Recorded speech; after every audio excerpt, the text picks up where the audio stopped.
Ese waba warigeze kwibaza niba koko umuntu ashobora kuba aryamye amaso afunze ariko ubwonko bwe bukiri gukora nk'uburi maso? Ni nk'aho umuntu aba asinziriye ariko atari gusinzira mu by'ukuri. Iri ngiri ni ibanga ryagutangaje cyangwa se ryatangaza benshi, kandi rishingiye ku buryo ubwonko bwacu buba bugomba gukora igihe turi mu bitotsi. Mu minota mikeya cyane tugiye kurebera hamwe cyangwa se dutembere ku bwonko bw'umuntu usinziriye, turebe uko bumenya ko buruhutse cyangwa se budasinziriye. Tugiye no kumenya ndetse n'ukuri ku buryo umuntu ashobora gusinzira nabi, ndetse n'ingaruka umuntu ashobora kugira cyangwa se bishobora kumugiraho mu buzima bwe bwa buri munsi. Kumwe na NP Entertainment, wanzura kukuzi subscribe, ukandi like, share na comment kugira ngo ibiganiro nk'ibi by'ubwenge bitazajya bigucika, kandi ari ibiganiro tugenda tumenyeramo ibintu bigiye bitandukanye mu buzima bwa buri munsi. Ubusanzwe iyo umuntu asinziriye si ugufunga amaso gusa, ahubwo umubiri n'ubwonko bye byinjira mu byiciro bine by'ingenzi ndetse by'ibitotsi. Ibyo byiciro bigezemo aba afite ibitotsi byiza. Ibi byiciro byose bifite akamaro gakomeye mu kurura ubwonko ndetse no gusana ingingo z'umubiri. Icyiciro cya mbere ni ibitotsi byoroshye. Aba ari wa mwanya umuntu yumva ameze nk'uruhutse ariko ashobora kuba yakanguka cyangwa se yakangurwa byoroshye. Ubwonko bukagabanya ibikorwa ndetse n'umubiri ugatangira kugira ituze. Icyakora uzasanga ari ibitotsi byimbitse. Aha niho ubwonko bwinjira mu kuruhuka kwimbitse, imitsi igatuza, umutima utera buhoro ndetse ubushyuhe bw'umubiri bukagabanuka. Ibi bitotsi rero bikaba bifasha mu gusana umubiri no kongera imbaraga zawo. Icyiciro cya gatatu rero ni ibitotsi bya REM, Rapid Eye Movement. Aha niho umuntu ahora arota cyane, amaso agatangira kugenda vuba munsi y'ubudahangarwa bw'ijisho, ubwonko bukora cyane nubwo umubiri wose uba utuje. Niho ubwonko bwiga, bukibuka kandi bugashungura amakuru. Icyo tugomba kumenya rero ni uko gusinzira nyakuri ari urugendo hagati y'ibice byose uko bikurikirana. Ni ubwonko budashoboye kubinyuramo, cyane cyane icyiciro cya kabiri n'icyiciro cya gatatu ntiburuhuka uko bikwiye. Even niyo amaso yaba afunze, ubwonko ntabwo bushobora kuruhuka uko bukwiye. Iki nicyo gituma rero rimwe na rimwe wumva waryamye amasaha menshi ariko ugakanguka umeze nk'aho utaruhutse. Ibi ngibi aba ari uko ubwonko bwawe butigeze bushyira off switch, ahubwo bwakomeje gukora bucece. Uburyo rero buzwi nka hyperarousals cyangwa se microarousals, aho ubwonko bugaragara nk'uburi mu gitotsi cyangwa se nk'ubusinziriye ariko burimo gutanga ibimenyetso by'akazi buhoramo cyangwa se buhora bukora. Hari ubwo umuntu aryama agafunga amaso agaceceka ariko ubwonko bwe bukaba bukiri maso cyangwa se bukiri gukora. Iyo bigeze ahangaha rero cyangwa se iyo biri kugenda uku nguku, ntabwo ari ibitotsi nyakuri, ahubwo bari nko gushyira umubiri muri mode ya standby, ariko mudasobwa cyangwa se ubwonko bwo bugakomeza gukora mu bwihisho. Ubushakashatsi bwakozwe n'abahanga mu by'ubwonko berekanye ko hari ubwo igice kimwe cy'ubwonko kiba cyagerageje gusinzira ariko ibindi bice ugasanga byo byakomeje gukora. Ibi ngibi rero bikaba bikunda kuba cyane cyane iyo umuntu afite stress, impagarara cyangwa se afite ubwonko buhuzagurika. Nibwo ibyo bintu bishobora kumubaho, ugasanga igice cy'ubwonko kimwe cyasinziriye ariko ugasanga ibindi bice byose birimo birakora. Ndetse hari n'igihe umuntu asinzira ariko ubwonko bugakomeza gukora ibintu byo ku manywa, bugatekereza se, bugatangira gucunga ibintu cyangwa se bigakurikirana ibyiyumviro cyangwa se n'ibibazo. Ibi ngibi ni nk'aho ubwonko bwibwira ko buri mu kazi cyangwa se buri gukora nubwo amaso aba afunze. Ndetse hari n'ibintu byinshi bishobora gutuma ubwonko bw'umuntu budasinzira neza. Nubwo amaso yaba afunze kandi umuntu yaryamye, ugasanga ubwonko bw'umuntu ntabwo bwasinziriye neza. Icya mbere, guhangayika no gutekereza cyane cyangwa se stress.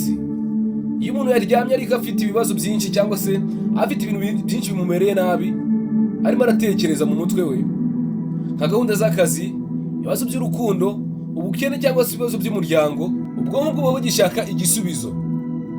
Bityo bigatuma bwumva ko butageze mu gihe cyo kuruhuka cyangwa se ko igihe cyo kuruhuka cyageze, bukaguma butekereza. ugasanga nubwo umuntu asinziriye amaso afunze ariko ubwonko bwe buracyakora. Icya kabiri ni televiziyo cyangwa se mudasobwa mbere yo kuryama. Ibyuma bitanga urumuri rwa blue light byangiriza isohoka ry'umusemburo wa melatonin. Uwo musemburo akaba ari umusemburo utuma umuntu asinzira neza. Urumuri rero rukaba rutuma ubwonko bwumva ko akiri ku manywa, bityo bigatuma butinjira mu gitotsi cyimbitse. Icya gatatu rero gishobora gutuma ubwonko budasinzira neza, indyo mbi cyangwa se gusinzira nabi. Kurya cyane nijoro, kunywa ikawa, ibinyobwa birimo kofeine cyangwa se kunywa inzoga mbere yo kuryama, ibi byose bituma ubwonko budashobora kuba bwajya mu buryo bwo kuruhuka neza. Icya kane ni ukurambirwa cyangwa se kudakora imyitozo ngororamubiri. Iyo umubiri utakoze ibintu byo gutera umunaniro cyangwa se bituma wumva ko unaniwe, ubwonko bushobora kubura impamvu yo gufunga ibintu kugira ngo businzire. Icya gatanu ni indwara zifata ubwonko cyangwa se ihungabana ry'amarangamutima, depression cyangwa se anxiety. Izi ni indwara zituma umuntu ahora atekereza cyane, akagira ibitotsi bigufi cyangwa se atabasha gusinzira bihagije.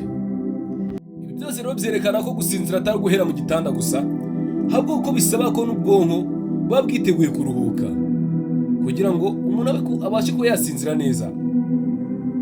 Ndetse hari n'igihe umuntu abwira abandi ati naryamye amasaha 8 ariko ndumva dushe kuruta uko naryamye meze. Ibyo nabyo rero ni ikimenyetso gikomeye cy'uko ubwonko buba butigeze buruhuka. Dore ibimenyetso bikomeye bishobora kukwereka ko usinzira ufunze amaso ariko ubwonko bwawe bukiri maso. Icya mbere, gukanguka kenshi nijoro cyangwa se kumva ubangamiwe mu gitanda. Niba uri mu bitotsi ukuva uhinduye umwanya munini cyangwa se ukumva buhinduye kenshi, wakangutse utabizi cyangwa se wumva ari nk'aho ikintu kikubangamira mu mutuzo wawe aho uryamye, ubwonko niko ubwonko bwawe buba burwana no kugira ngo businzire. Icya kabiri, uzasanga ari ugukanguka ushigutse cyangwa se wumva umeze nk'umuntu unaniwe cyane. Nubwo waba waryamye amasaha menshi, ariko igihe wumva umutwe unaniwe cyangwa se umutwe uremerewe, amaso acitse intege cyangwa se utari fresh, ubwonko bwawe bushobora kuba bwakoze cyane nijoro mu gihe wibwira ko wowe wari usinziriye. Icya gatatu rero ni ukwiheba no guhindagurika mu marangamutima. Ibitotsi byiza bifasha umuntu gushyira mu gaciro ndetse no kugenzura amarangamutima. Iyo ubwonko budasinzira cyangwa se butaruhuka neza, umuntu yumva ushyushye mu mutwe, asabirana, yijujuta cyangwa se akagira agahinda kenshi kadasobanutse. Ikimenyetso cya kane kizakwereka ko usinzira amaso afunze ariko ubwonko bukiri maso, ni ukwibagirwa cyane ndetse no kubura ubushobozi bwo kwibanda ku kintu kimwe. Iyo ubwonko butararuhuka, ntushobora gutunganya amakuru neza ndetse no kuyabika. Ibi bigira ingaruka ndetse ku myitwarire yawe mu kazi, mu masomo ndetse no mu mibanire yawe n'abandi.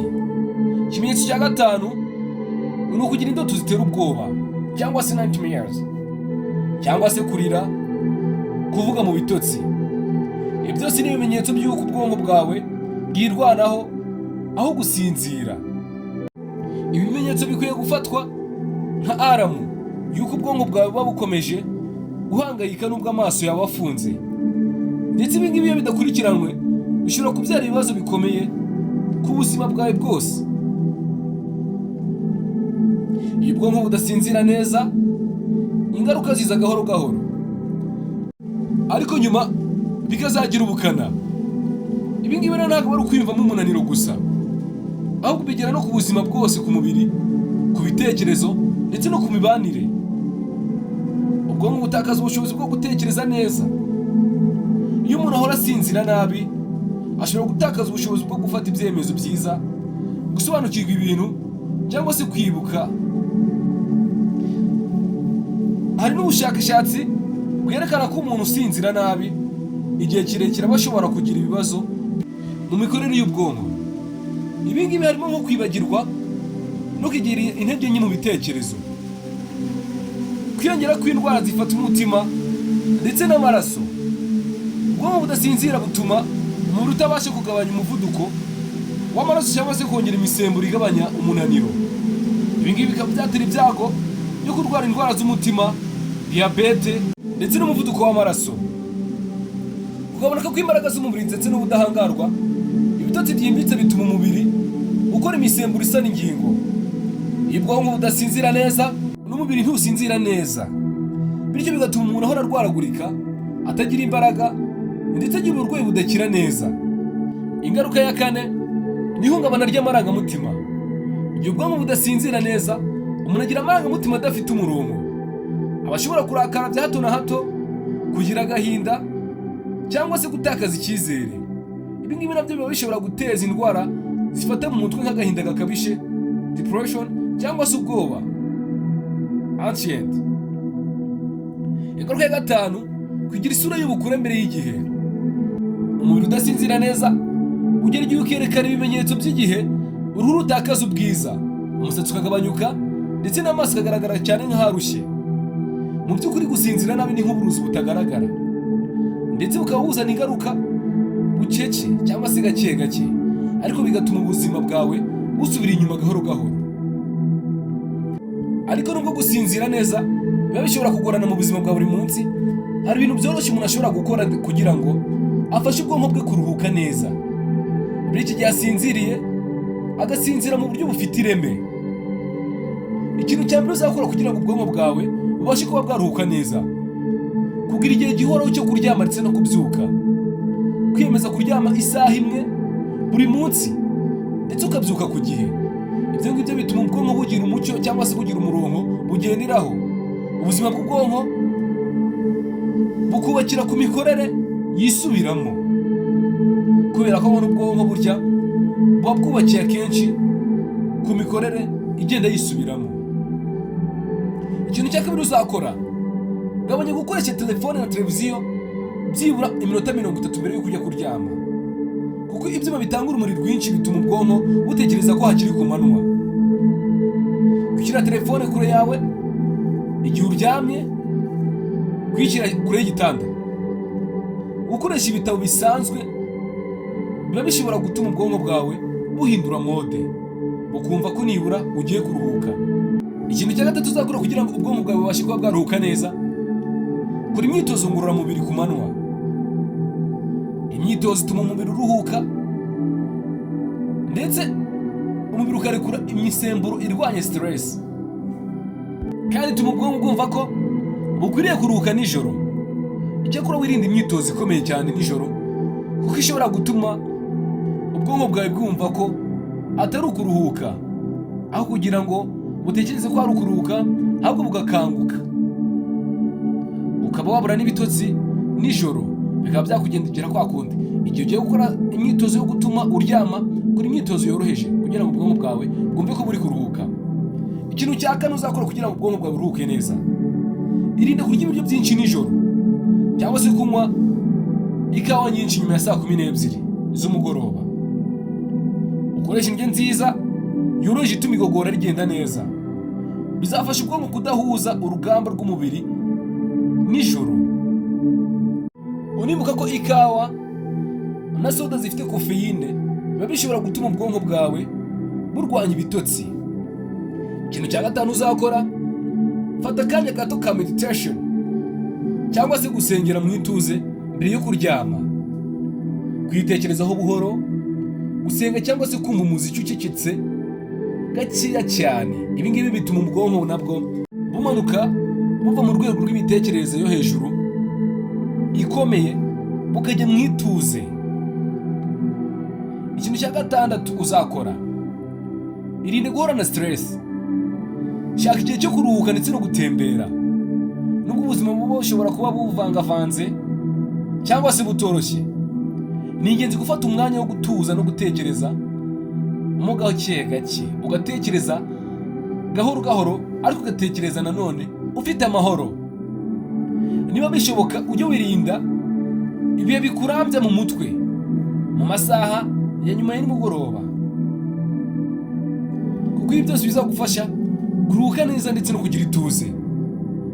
Izi nama zose ni nk'isoko rito ry'amahoro y'ubwonko. Iyo uzi ko ubwonko bwawe nabwo bukeneye kwitabwaho, utangira kubifata nk'akantu gafite agaciro, bigatangira guhindura ubuzima bwawe gake gake kubera ko wamenye uko wakita ku bwonko bwawe. Rero icyo ugomba kumenya ni iki? Ubwonko bwawe ni nk'umutima wawe wa kabiri. Iyo butaruhutse neza, n'umubiri wose urarwara. Iyo bukomeje gukora n'iyo amaso afunze, biba bimeze nk'aho utigeze usinzira cyangwa se utigeze uruhuka. Mu buzima busa n'uburi kwihuta, aho abantu bose bahora kuri telefone, ku mirimo, ku bibazo by'imiryango n'iby'isi, gusinzira neza ntibikunda kubaho cyangwa se byarahindutse. Rero nta muntu ushobora kwita ku bwonko bwawe kurusha wowe ubwawe. Iyo uhisemo guha agaciro ibitotsi bifite ireme, wowe wiyubakira ejo hawe hazaza ndetse huzuyemo ubuzima bwiza, gutekereza neza ndetse n'amahoro mu mutima. Wari uzi ko hari abantu bapfa kubera gusinzira nabi, cyangwa se abandi bakarwara indwara ziremereye ziturutse gusa kuba ubwonko bwabo bwarahozemo umunaniro? Niba hari icyo wigiyemo cyangwa se niba hari inama uvanye muri iyi nkuru yacu cyangwa se muri iki kiganiro, twandikire muri comment tubwire. Kandi ntuzasibe gukora bimwe mu byatuma ubwonko bwawe buruhuka neza, kugira ngo ubashe kuba bwaruhuka neza. Bari kumwe na Entertainment, manzure ko subscribe, ukanda like, share na comment kugira ngo ibiganiro by'ubutabi bizagucira kandi ari ibiganiro tugenda tumenyeramo ibintu bigiye bitandukanye mu buzima bwa buri munsi. Ibiganiro nk'ibi nakagaruka. Ciao ciao, murakoze cyane.